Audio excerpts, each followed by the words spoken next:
What's up guys? Welcome to our vlog. Ako nga pala si Jans. Ako pala si Kenneth. At yun, ako naman si J-Lord. Yan.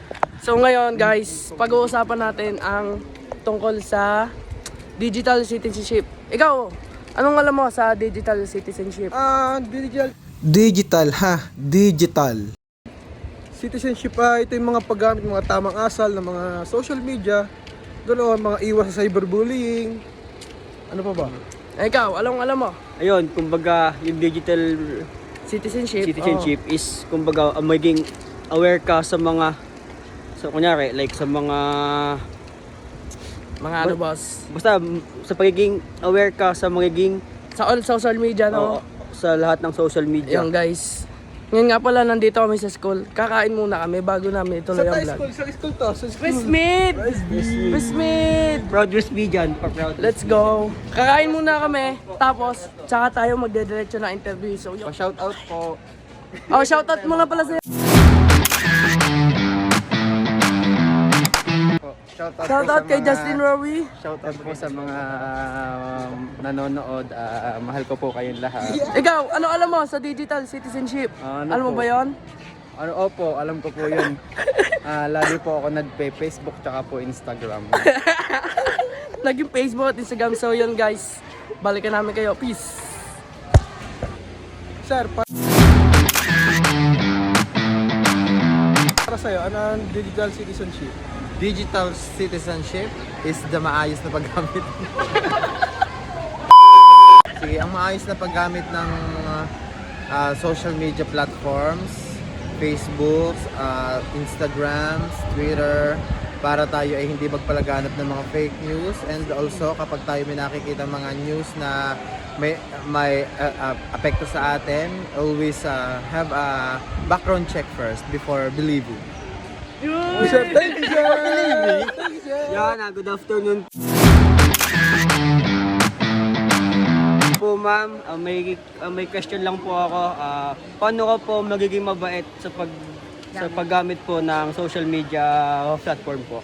Ginagamit ng social media as a tool and a platform para mas makapag-communicate at mas makapagbigay ng magagandang content, and use it responsible in a way na kung ano man makukuha nila sa social media mo, it's a representation of you.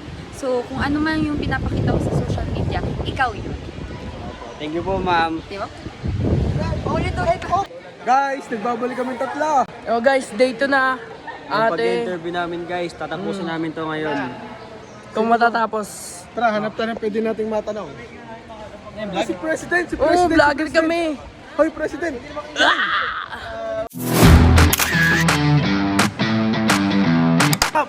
Welcome sa Vlog. vlog. Hello! Vloggers. Hello! Okay, nice! Tanungin mo, Otto. Yan, natin Kuya ba? Pao. Anong gagawin mo Kuya Pao? Halimbawa, is nakakita ka ng tao na nakakaranas ng cyberbullying Kuya. Ano bang itsura ng tao? Kapula-pula naman ba? Hindi naman. Joke lang. Joke lang guys. Siyempre pag nakakita tayo ng ganun, kailangan meron sa atin is empathy and humanity. So kailangan nating maging makatao.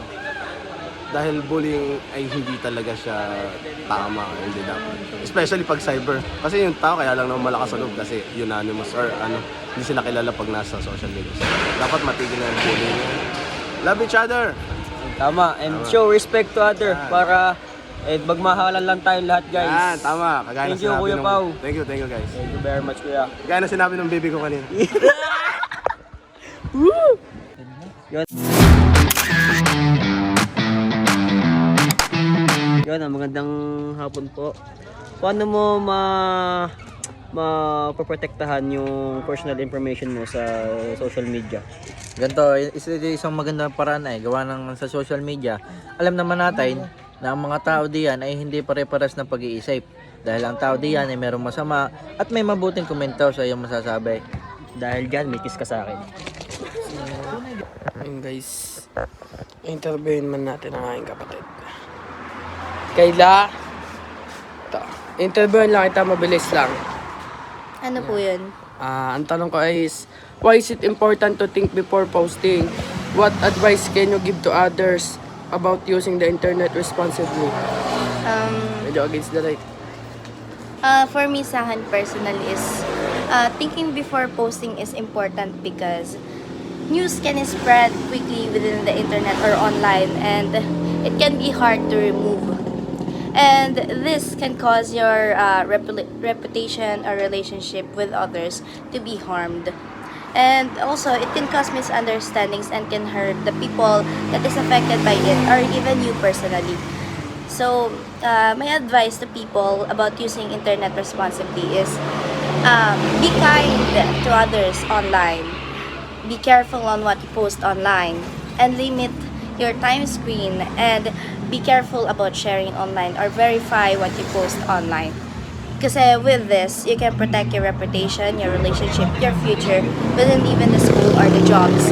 And mahalaga dito is, yung sinabi ko nga is, limit your time screen, balance your online and real life situation or your lifestyle. And dun sa be careful about posting, make sure that it is respectful and accurate. Yan, okay na, tapos na. Hi guys. Ngayon guys is i-discuss ko lang yung mga ilang learnings ko sa digital citizenship. Like yung mga insights ko lang sa kumbaga kung paano ko naintindihan yung digital citizenship for me.